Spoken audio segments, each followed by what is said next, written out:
Our next presenter is Jenni Calihan. Jenni resides in Pittsburgh, Pennsylvania. She has a bachelor's degree in biology from Stanford and an MBA from Dartmouth. Jenni covers the news and writes practical low-carb guides at dietdoctor.com, the world's most popular low-carb site. She's the founder of eatthebutter.org, a nonprofit created to foster mother-to-mother conversations about diet and health. She advocates for real food, more fat eating, and has been feeding her family, including 4 children, for over 20 years. Please welcome Jenni Calihan. Thank you for the invitation to come, Jeremiah, and hello Minnesota. It's great to see all of you out there. I am excited to share some of my work in the Diet Doctor newsroom with you, which probably sounds a little bit more glamorous than my home office, me in yoga pants, typing away on my computer in Pittsburgh. But it's always good to get out of the house and always good to put on some other black pants other than the yoga pants. So I hope that I'll reach you with a message of hope and a message that low carb is really making some nice headway in our mainstream media and the headlines that I cover every day. So Adele just did a really nice job of getting you back to Zurich, which is kind of a exotic and glamorous place to be, right? That conference that happened last summer. And I'm going to kind of take it from there and just talk about just the last 11 months. What's happened? What's happened? How is low carb doing? Is it safe? What are the studies saying? What are the headlines saying? And see how this goes. Now, full disclosure, I've never given this kind of a talk before, so I'm going to be mostly reading. I'd much rather be looking out at all of you, but I don't want to get the details wrong, and I haven't presented on this topic dozens of times the way the other speakers have, so please forgive my script. And I can't think of a better place than Minnesota to start this conversation, because I know you guys are all Minnesota nice, and I know that because I lived in Minnesota for 8 years. In fact, for me, it all got started in Minnesota. 3 of my 4 kids were born here, actually in the Twin Cities area. So I know they look adorable there, and the matching jammies are long gone, sadly. And I've spent the better part of my last 10 years with a house full of teenagers. Now, how many of you have ever parented a teenager? Lots of hands. And for those of you who just sort of have teenagers in waiting, 2 words: buckle up.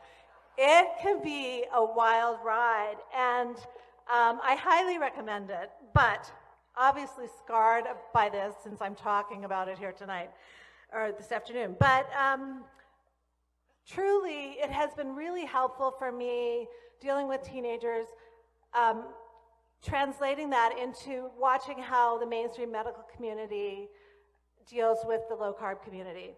So it's kind of this 1 step forward, 2 steps back sort of thing. So incredible patience is really helpful. And I know a lot of people have great success with low carb, and they're like, why isn't everyone doing this? And how can it be that the doctors treating people with diabetes aren't recommending this more?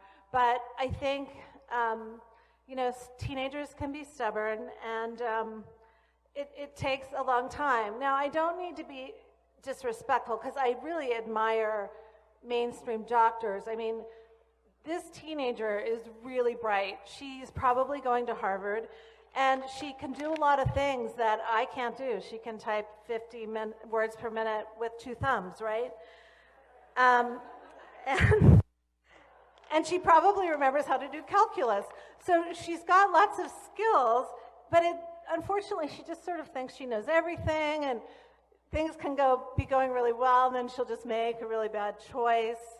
She doesn't always know what she doesn't know, as Eric pointed out in the last hour. So if you keep this image at the back of your mind as we go through the headlines this year, I think you'll see that it's been an excellent bumpy year, but we shouldn't expect that straight line progress, right? Just like a parent of a teenager doesn't expect straight line progress.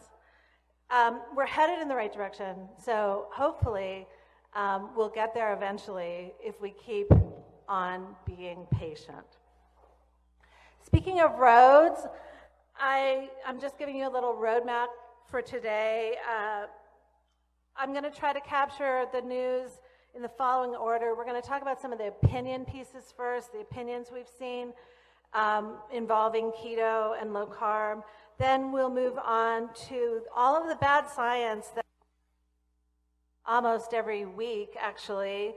Next, we'll talk about the best news of the year, and this came in the diabetes realm, the acceptance of low carb as a treatment for diabetes on a very official level. So that's the highlight of my talk, I'd say. And then we'll talk about some other good news too in other areas.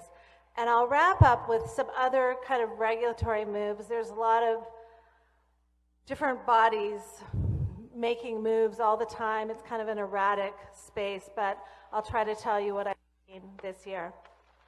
So now back to our analogy. Our opinion piece is even important because they're just opinion, right? But I think, are the mainstream doctors even listening to low carb opinion? We don't know, we hope so, but they're really busy doing their own thing too, so I'm not sure, but I think it's keeping the lines of communication open is excellent, and low carb experts and doctors have been getting a lot of ink in the mainstream press. I see that as only positive. So, first and foremost, if you don't know, the people have spoken. Keto is the most Googled diet of 2018. It totally dominated its competitors, more interest in keto than all the other top 4 diets combined. So that's excellent. But then we see U.S. News and Report print their annual evaluation of all the diets. And how do you think keto did? Almost last place. 38th, tied for 38th. Why? Well, you take a bunch of conventionally minded experts, put them on a panel, and have them look at a high-fat diet, it's not going to do well. So, it was kind of a bummer because it's a lost opportunity to spread the word. However, then just a month later, we see CNN Business with this headline, Weight Watchers is getting crushed by keto. So Weight Watchers stock had taken a big dive, and the CEO was on and mentioned a keto surge as part of the reason that the company isn't performing better. So that was a kind of a fun headline. This is kind of goes down, up and down. My favorite op-ed of the year actually was published in Minnesota's own Star Tribune. So yay, Minnesota, and maybe it's the great work going on with Essentia Health up here in Brainerd that led this journalist to write this really excellent op-ed. He called keto the risk reversal diet, which I think is a really fun name for it. And he just focused on the shocking scale costs of the diabetes epidemic and talked about reversal as a real option instead of long-term management. You get worse, you get worse. It's really a must-read, so please go Google it and read it. The Washington Times ran an op-ed this year entitled Carbohydrates Are Killing Us. This is cardiologist Eric Thorne. He wrote in his piece, many doctors, myself included, have seen with our own eyes how low-carb diets help patients lose weight, reverse their diabetes, and improve their cholesterol.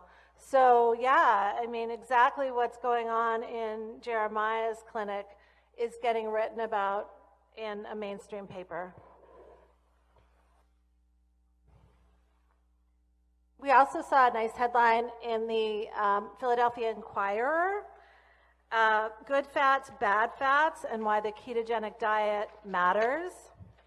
Then, and this one really amused The Cato Institute, which is a conservative think tank in DC, wrote this piece where they said that the federal government may be institutionally incapable of providing wise dietary advice. Do you like that, Adele? Yeah. The problems cited included divided and inconclusive science, which is definitely a problem in this field. The science isn't settled. And then risk avoidance, any bureaucracy avoids risk, like the plague. Premature decision making, which Adele talked about, like we wanted to make the policy before the science was in. And then, of course, the distortions introduced by lobbyists. So very well placed op-ed, this one in the New York Times. Dr. David Ludwig from Harvard, who is a low-carb advocate, or has become more so over time, teamed up with an economist to write about the massive economic costs of obesity in America. They pegged the impact over $1 trillion every year in terms of what it's costing us in healthcare and lost work and lost productivity. So they also, though, pointed the finger at sugar, refined grains, and processed food. So that was pretty fun. Also this year, ultimate insider, self-described actually, George Lundberg, he's a doctor who was the editor-in-chief at JAMA, a major medical journal. He sort of out of nowhere released this 8-minute soliloquy where it was entitled, "It's Not the Fat That Makes Us Unhealthy," where he really went after the mistakes were made in the dietary guidance realm. And then he followed up probably a couple months later with a similar but different topic, Could It Be the Sugar?, where he really talked about sugar and refined carbohydrates as fueling the diabetes epidemic. But wait, there is more. We have rock star medical director at a diabetes reversal company, Sarah Hallberg, writing for The Hill, which is a policy paper in DC. The title, Government Dietary Guidelines Are Plain Wrong, Avoid Carbs, Not Fat. And then, in the Wall Street Journal, we saw Nina Teicholz, and she ran an op-ed, Carbs Good For You, ? Fat Chance. This was in response to a big study we'll talk about in a minute, that the headlines were saying that carbs would help you live longer. The Houston Chronicle ran a bold opinion piece by my colleague, a diet doctor, cardiologist Brett Shearer, favoring low-carb diets and debunking the risk of eating red meat. The title was kind of fun, Want a Healthier Heart, Eat a Steak. And then lastly, Nina Teicholz had another op-ed, this one in the Los Angeles Times, focused on the science behind our guidelines, and the title was Sloppy Science Bears Substantial Blame for America's Bad Eating Habits. So we're seeing a lot of stuff in the press, and there were more. I just was trying to not go on too long up here. Right, so back to our analogy. Adele talked about these weak associations that come from nutritional epidemiology. Getting your 19-year-old daughter to stop saying like, very hard. Getting the mainstream world to stop publishing nutritional epidemiology trials, just as hard. They come out all the time, and even when you get the scientists to admit their shortcomings and their weaknesses, they can't stop creating them. And then, of course, the media covers them, not always completely accurately, and you get a lot of headlines that scare people who are eating low carb. So as Adele mentioned, rock star John Ioannidis out of Stanford, he's a data scientist. He just came out swinging this year, going after nutritional epidemiology, not only in a prominent viewpoint piece in JAMA, but also in some other journals. And as she said, he went on CBS News and said, nutrition epidemiology is a scandal. It should go into the waste bin. He characterized it as complete chaos. So Ioannidis is not playing around, but the boys at Harvard are not playing around either. Health nutritional epidemiologists Frank Hu and Walter Willett struck right back with an opinion piece in JAMA Network advising that we need these observational myth from fact. And although they acknowledge, yeah, there are some weaknesses, they really think they hold the key to the field of nutrition figuring out what's going on. They see them as necessary and helpful. So courtesy of this well-established community, in any given year, there are dozens and dozens of these trials produced. They affect the news cycle, and they affect the low-carb community as well.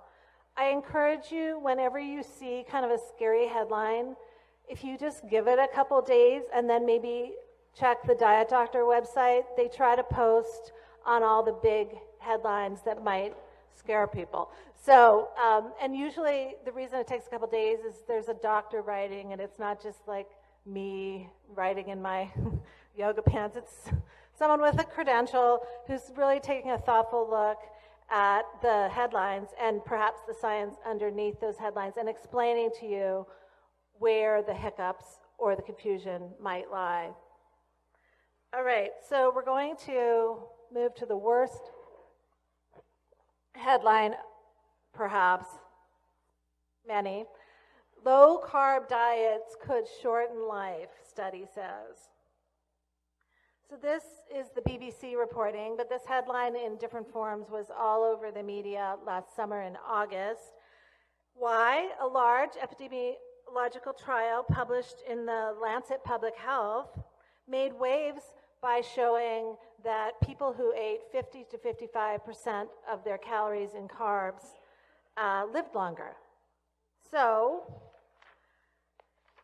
that's the kind of thinking that Adele was talking about. But basically, to tell you just a little more, it was a data set of 15,000 US adults. They followed them for 25 years, 2 food frequency questionnaires over that whole 25-year span, early in the process, believing, in fact, that people eat the same thing over and over again for 25 years, obviously. People never change. And then those frequency questionnaires, to make it even a little worse, were conducted in the late 80s and early 90s. So who was eating a lot of fat and protein and not carbs in the late 80s and early 90s? Well, it's like, as my teenagers would say, people who give zero, right? People who aren't following the rules.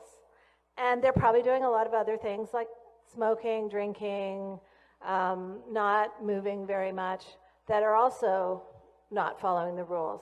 And so you end up with, we like to call the healthy user bias. Like the healthy people following the rules, of course, are going to show better mortality outcomes.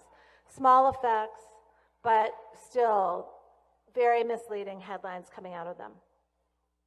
Another biggie, this was actually just March, just a couple months ago. This is a Good Morning America clip. This is another epi study with actually the same data set, because they go back and mine the same sets of data. And this one showed that lower carb eating was associated with a common heart arrhythmia, atrial fibrillation, or AFib. So it's all the same problems. And here, I don't know if you can read the headline here, but low carb diet tied to heart rhythm disorder. So that scares people. But again, it's the healthy user bias. And it's something that if you see a headline that bothers you, I encourage you to try to find a low carb physician writing about why maybe it shouldn't be so concerning. Now, this sort of becomes a game of whack-a-mole in my job at Diet Doctor, because these studies come out Almost every week there's one of these. And they're all weak epidemiology. So this year, just name a few, we saw protein and higher risk of death, red meat and colon cancer, I'm sure you've seen that one, skipping breakfast and weight gain, skipping breakfast and heart health, just again a month or two ago, and eating eggs and heart disease. We thought we'd kind of made progress with eggs. They'd kind of gotten back on the menu. Those awful egg beaters had kind of gone away for a while, but then the JAMA publishes this big epi trial, and the New York Times prints the headline, are eggs bad for your heart? Maybe. So we see this back and forth that can be a little frustrating. So not to sound like a teenager, but like it's totally like annoying. And that's one of the indignities of having or being a parent. You start sounding like you're teenagers. But so see what I did there, though. It's saying like is contagious, and nutritional epi is contagious too. So the low-carb community gets super excited when these nutritional epi studies come out in their favor. And here's one. There's one a meta-analysis of observational data about risk of, I think this was cardiovascular disease and fat consumption, 63 observational trials, and showed no link between fat or saturated fat and heart health. Well, I get a little excited, I'm going to admit it, when I see this kind of a study drop, but we can't really have it both ways, and it's sort of the same bad science that we don't like on the other side. This year was a pretty big year for epi studies in the low-carb world. For some reason, there were 3 very large ones published about high-fat dairy. And high-fat dairy was just having such a good year. You can see the Atlantic covering it, right? Their headline this was the Pure study, for those of you who know the Pure study.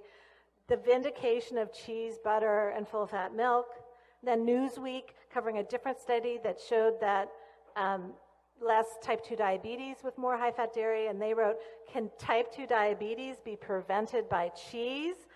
And then the New York Times asked, is whole-fat dairy good for the heart, based on yet another epi study. So although I had quite a bit of fun seeing butter and cheese get great headlines, and also seeing the American Heart Association, which still recommends low-fat or non-fat dairy, seeing them kind of scramble to defend themselves, that was kind of fun in the face of all this press. And these came out like, a month apart, so it was pretty intense there for a while.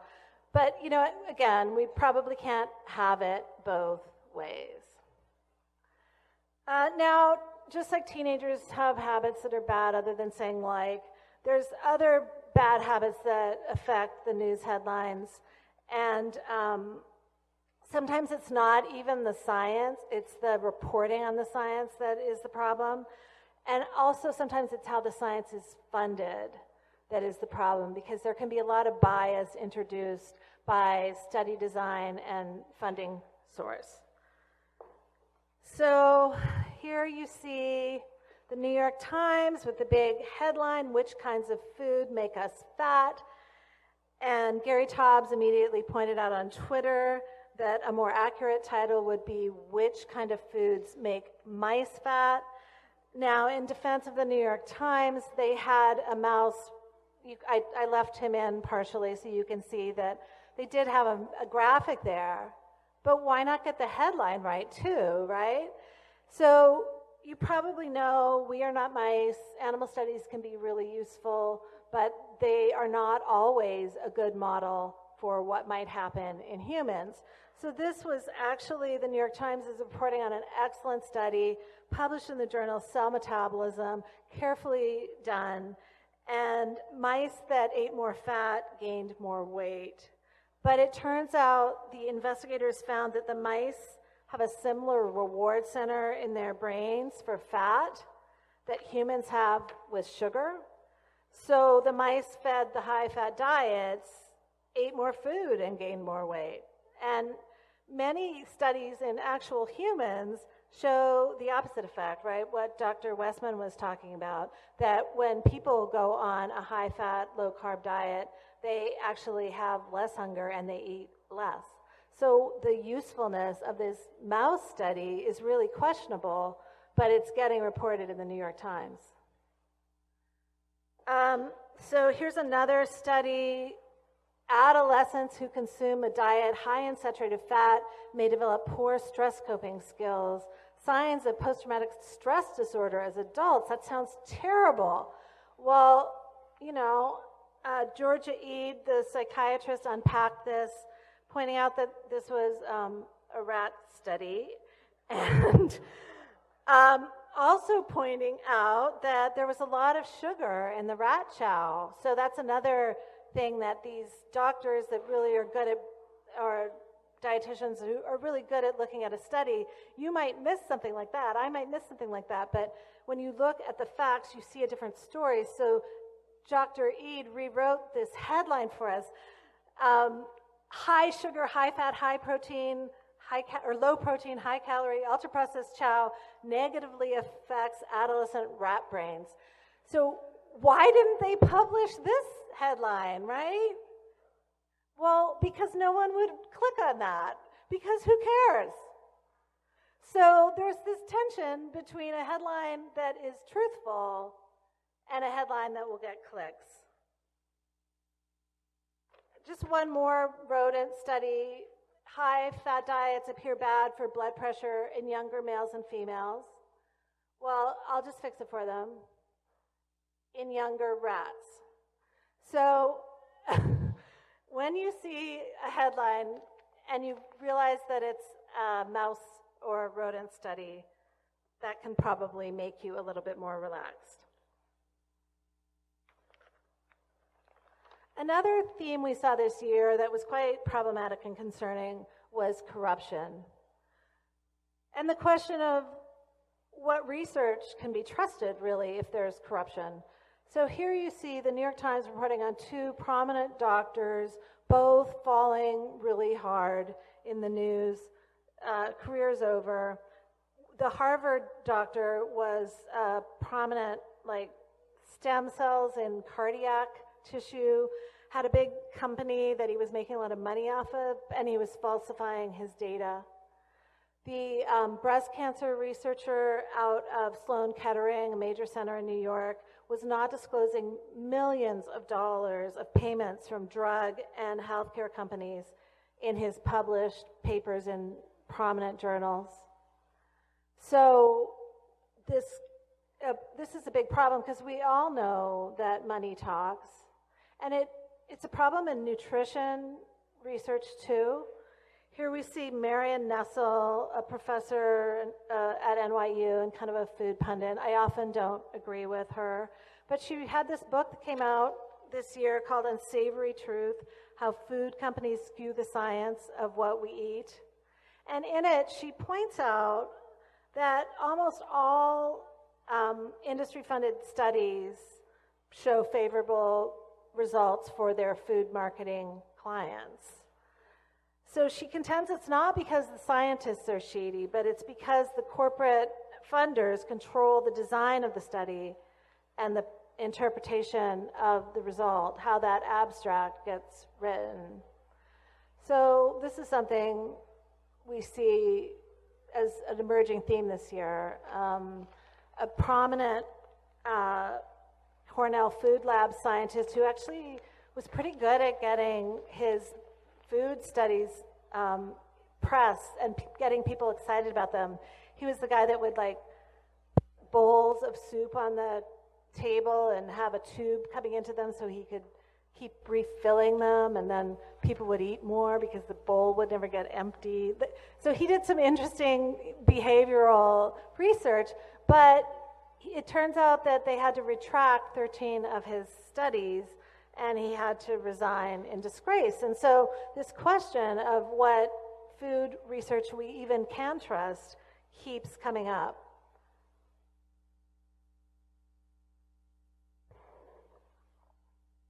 And on that note, an extremely prominent Mediterranean diet trial, Predimed, was retracted this year because of some randomization irregularities, and there might have been a few other things. Now, they did reissue it with still significant but not as impressive results. And so we saw John Ioannidis weighing in via the journal BMJ, talking about the implications of this, the way forward. And we also even saw Vox writing about this and asking the interesting question of, well, what about all the papers that have been published since Predimed that cite Predimed in their conclusions, or that help feed these conclusions? Do all those new trials have to be retracted too? Talk about obvious bias. We see here, plant-based diet may benefit patients with diabetes. Wow, that sounds impressive. Tell me more, right? You look at the study, and they compared a burger and a sugary drink with a vegan burger and unsweetened tea. Now, does that look like a fair comparison to you?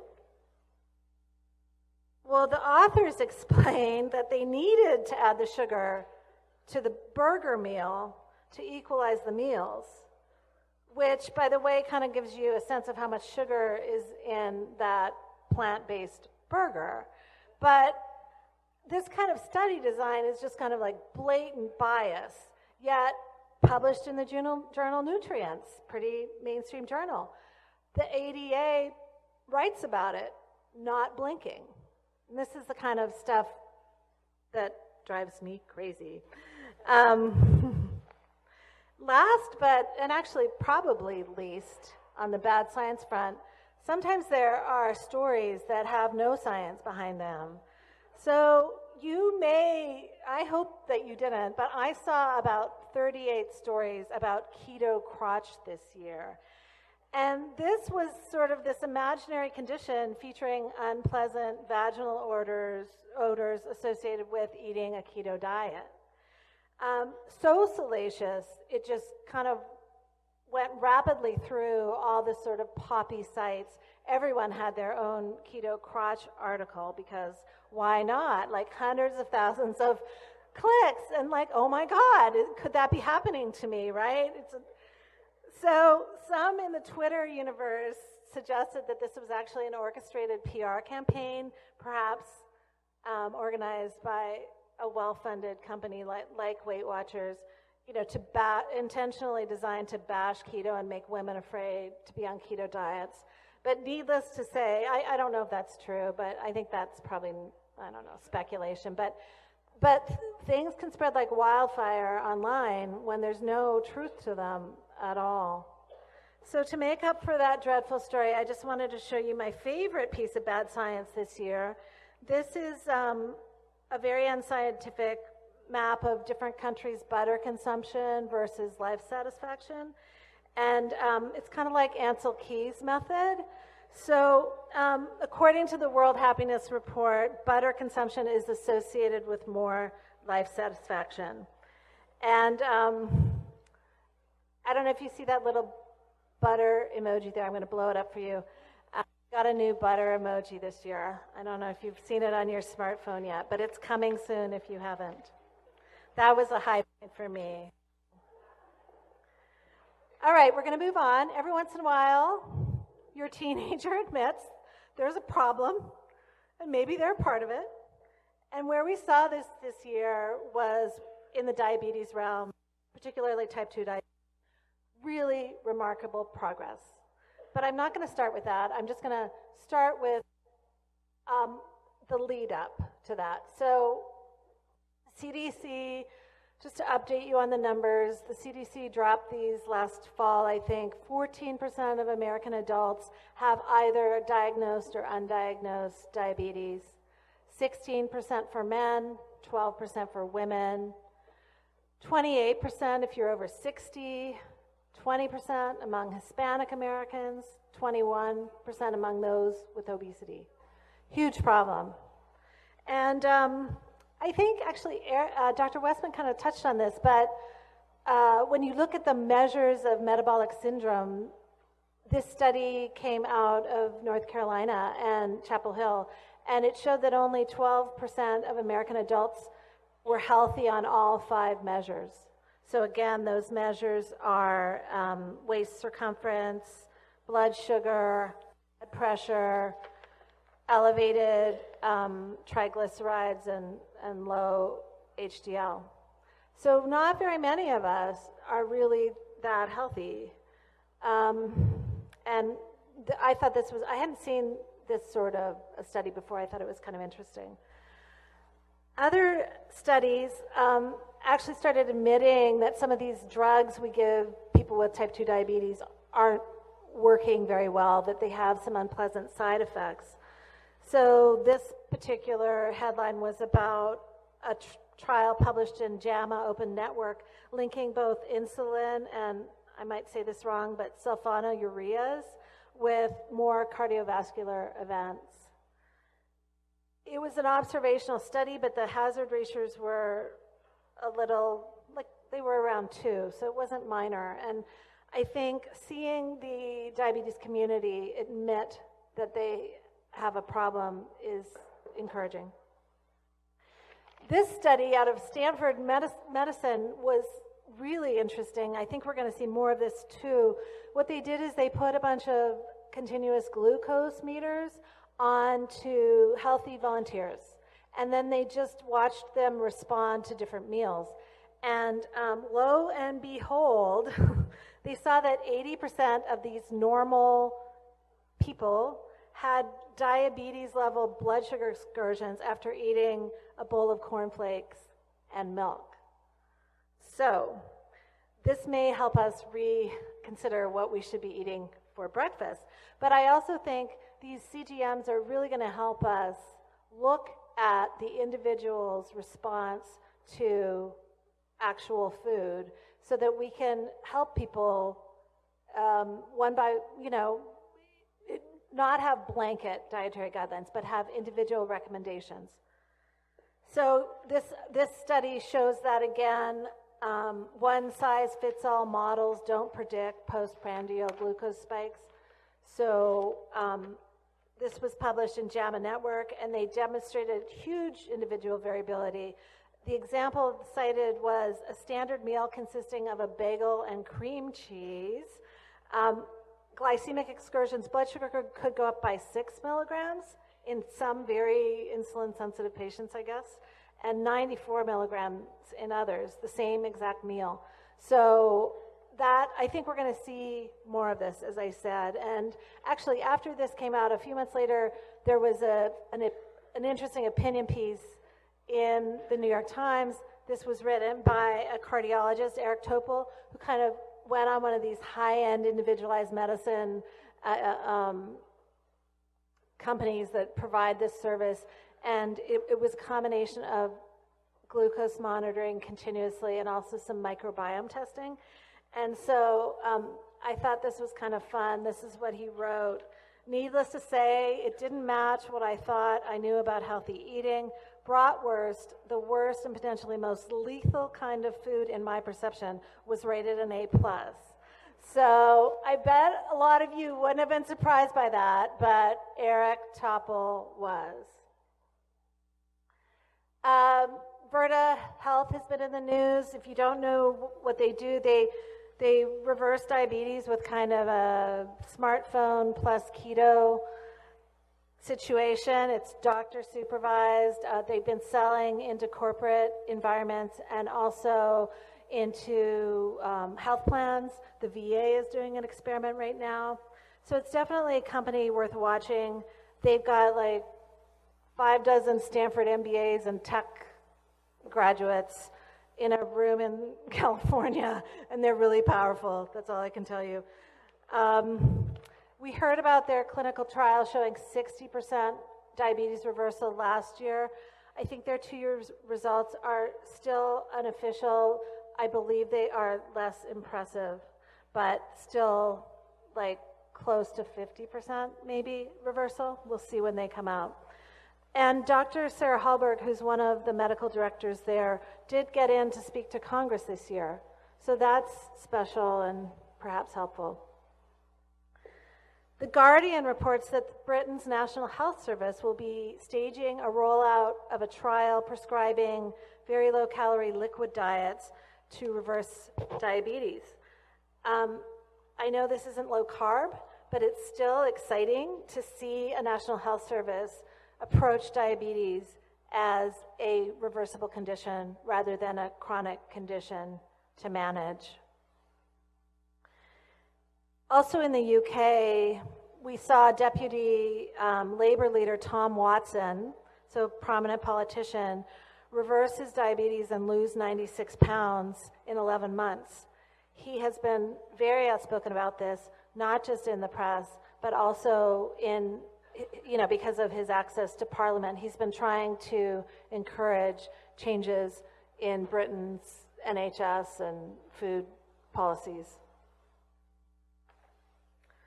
Next, in this stunning case report out of West Virginia, a hospital has a new protocol where they have inpatients coming in with a new diabetes diagnosis get a ketogenic care. They coordinate with the whole team. And this is mostly the work of Mark Cucuzella, but I circled Adele's name on the slide because she was instrumental in getting this actually written up and on the record. I think the more the low-carb community can do that, can document its successes, the better. A new consensus paper, this is the big news, people. A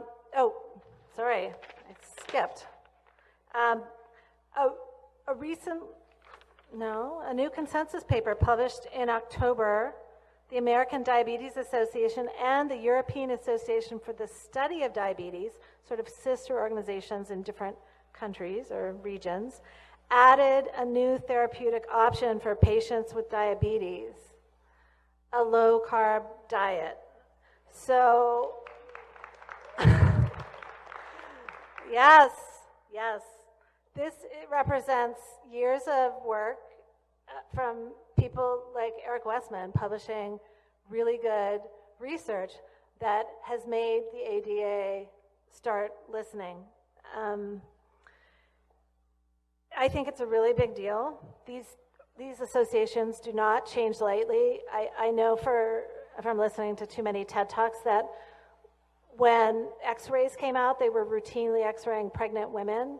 And after the first studies came out that showed that perhaps that was contributing to pediatric cancer rates escalation, the escalation of pediatric cancer rates, it took them 25 years to stop recommending routine x-raying of pregnant women. So now we gasp at that, right? Because of course you don't just like x-ray pregnant women. But at the time, they didn't know what they didn't know. And it takes a long time for them to change. So, and then just a month ago, following up, there was a consensus paper that even went a little bit further, and it not only mentioned low carb as a therapeutic option for type 2 diabetes, but it also said that almost any eating pattern could benefit from carbohydrate restriction. So the way they worded it precisely is reducing overall carbohydrate intake for individuals with diabetes has demonstrated the most evidence for improving glycemia and may be applied in a variety of eating patterns that meet individual needs or preferences. So that was pretty exciting too. And at about the same time, there was a policy piece in Western Australia that was actually even a little bit more bullish on low carb, kind of saying, people are doing so well with these therapeutic diets. Why isn't everyone getting offered that first rather than standard of care, which is medicine and then more medicine? But unfortunately, remember, we're dealing with teenagers here, so there was a little bit of a hiccup in all the joy in the diabetes realm. The new pediatric guidelines for type 2 diabetes in youth came out, and unfortunately the position statement is very medication heavy. It focuses on weight loss via eat less, exercise more, and does not even mention carbohydrate restriction. So this is like your teenager gets their driver's license, you're so excited, then they crash into it in the garage. And yes, that happened to me. Okay. So, there really are a lot of other areas of good news, and we're just going to hit them really quickly here. There's was a very well-designed, expensive trial. Here you see the New York Times reporting about it, how a low carbohydrate might help you maintain your weight. So this is David Ludwig and co. up in Boston. They fed people. This experiment went on for 20 weeks. So they were controlling a lot of the problems that of either short duration or not really knowing what people actually ate. And they discovered that people who had a low-carb diet needed 250 more calories to maintain their weight. And that might not seem like a lot, but day after day, they say that could turn out to be 20 pounds over 3 years, say. So if you lose weight and you don't want to gain it back, that would suggest that a low-carb diet is going to give you an advantage over time. This study was funded in part by NUSI, the organization that Gary Taubes and Peter Attia co-founded. But they used independent researchers. Here's a headline of David Ludwig, one of the authors in the Los Angeles Times. The case against carbohydrates gets stronger. Another biggie: to fight fatty liver, avoid sugary drinks and sugary foods and drinks. This was a study in adolescents and also partially funded by NUSI. And they took the added sugars out of adolescent diets. They were not trying to have them lose weight. They actually wanted to maintain weight. And they didn't reduce carbohydrates either. This wasn't a low-carb study. Yet they were still able to see a reduction of 31% in liver fat just by cutting out the sugar. Verda published on NAFLD this year, the non-alcoholic fatty liver disease. From their ongoing clinical trial, they revealed that patients with type 2 diabetes show an average of 60% reduction in liver fat score and 67% reduction in fibrosis score. Now, that was at 1 year, and I don't think we'll see the 2-year results for a while, but they also said that the control group that received usual care, all these scores worsened, so that's a pretty significant improvement. Many of you may know the military really struggles with obesity, and this year we saw the ketogenic diet, an experiment, just a small one, in 15 soldiers who were put on an exercise regime and a ketogenic diet, and then a matching 15 soldiers did mixed diet and the same exercise routine, and then they all were able to eat as much as they wanted within their diets.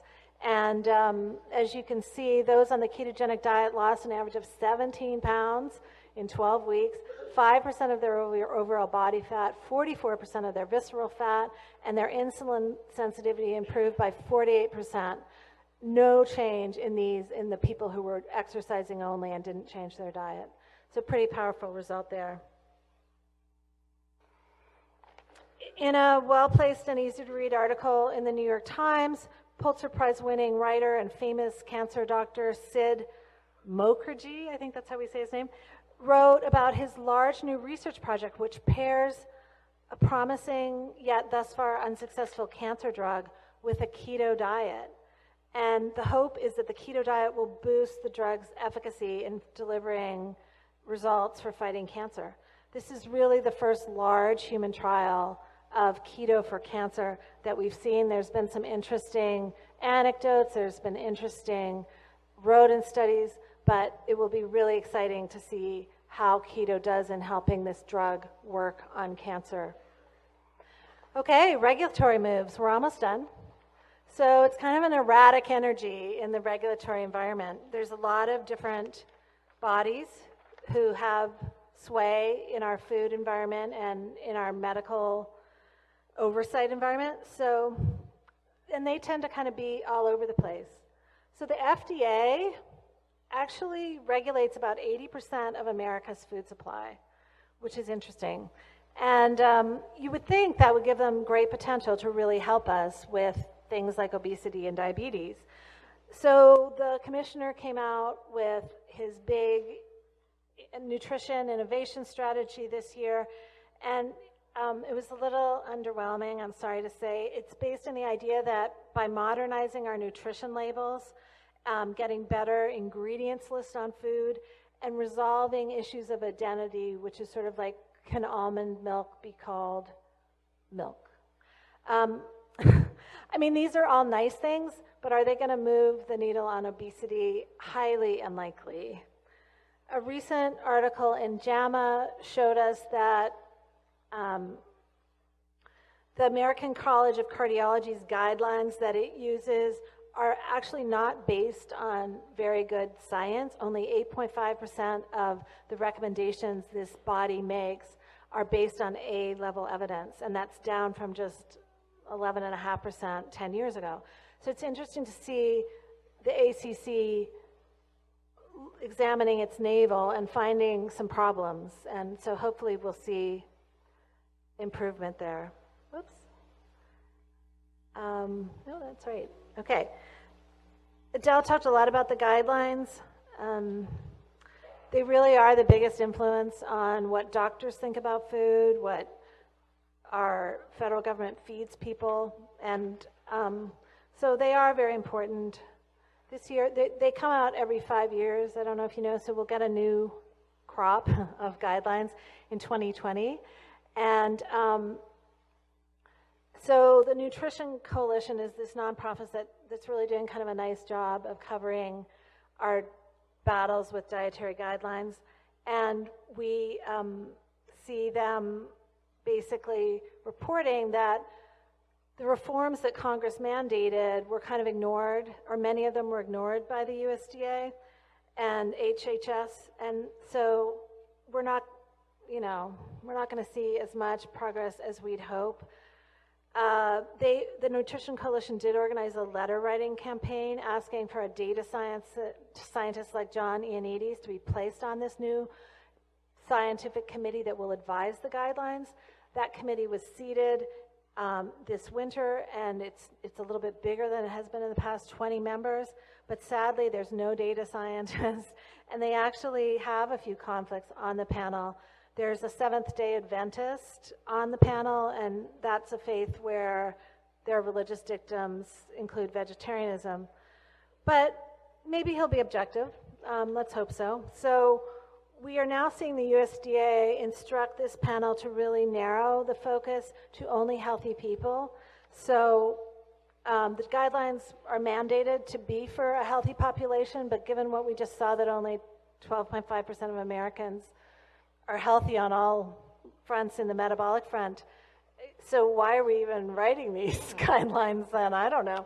But it's unfortunate because excluding people with diabetes, for example, will exclude all the low-carb research that we've worked so hard to put together. Quickly, Canada's Heart and Stroke Foundation, I guess that's like the American Heart Association, has moved away from demonizing saturated fat and instead is telling people to just avoid processed food. But then we see Canada's food guide come out, and it is a little disappointing. It recommends still low fat, high carb. I mean, there were improvements, less juice, less added sugar, less processed food, but really the dogmatic insistence that whole grains are really important persists, and We also see this on-trend reduction in the amount of meat and dairy being recommended. And that is a perfect segue into the Eat Lancet report that dropped this January. It was this sort of self-appointed commission of experts trying to come up with a planetary diet so the whole planet could be on the same diet. Gee, that's a lot of people.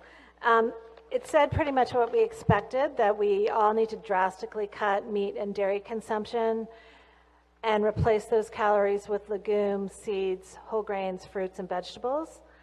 And this is in order to both improve our own health and the health of the planet.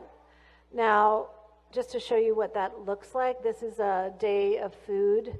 You can see the very small amounts of cheese and eggs and stuff, and just a lot of grains. So this isn't a particular area of expertise of mine, but there's a lot of people who are very concerned about the nutritional adequacy of this diet. And also, they're very concerned about the power of regenerative agriculture and sustainable grass-fed systems, etc. So if we move away from meat, we won't have those systems that can actually restore pasture and sequester carbon and all that sort of thing. So that's a big debate going on kind of in the background behind all of these dietary guidelines. It kind of looks like Canada was pretty influenced by it, but I'm not sure. Interestingly, well, I do see a lot of movement towards the vegan meat substitutes like the Impossible Meats. They're going to be in every Burger King soon. So it's definitely a powerful thread that we see in the news these days. But to end on a happier note, the WHO, which is the World Health Organization, pulled out of Eat Lancet actually because the Italian delegation pointed out that they were concerned about nutritional adequacy and also human livelihood. Like, a lot of people like to be goat farmers. Why should we not allow that? So it'll be interesting to see where that goes. So wrapping up,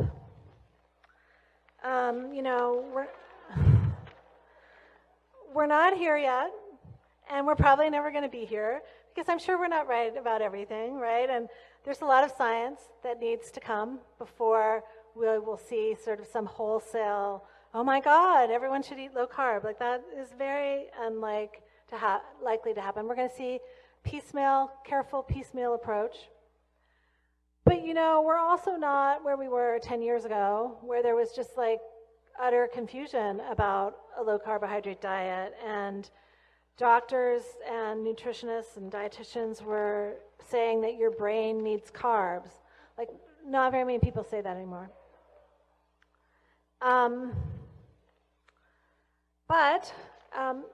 So even the mean girls grow up, and I think if we can just be patient, and if we can manage to enjoy, just like I'm enjoying my teenagers, right? If we can kind of manage to enjoy the progress that we do see and not let the backsliding drive us crazy, I think that's the right approach, and we could just continue to see low carb find its way into all those many diseases and disorders where it might be helpful.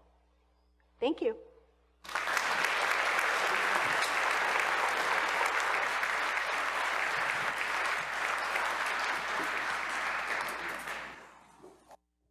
All right. Wow. That was a phenomenal morning. Thanks, Jenny. Thanks to other speakers for enriching us with some serious nutrition knowledge. Before we break for lunch, I just want to mention a few things. Thanks to Zach for his energy and vision. It was his idea to kind of make this happen, and for all of his technical support. Things are going pretty well so far. This gym looks and feels like an auditorium because of all of Zach's efforts. And to Pequot Lakes Baptist Church for allowing us to host the event again here this year. Again, to Essentia, to our president, Adam Reese, Chief Medical Officer, Dr. Pete Henry, for their support.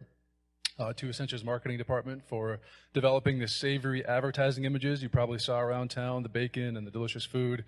To local low-carb trailblazers, Dr. Steve Park, Dr. Gus Fisker, Dr. Todd Greetens, Dr. Dave Leposki, Dr. Josh Kempf, Deb Steen, and Ryan Leposki.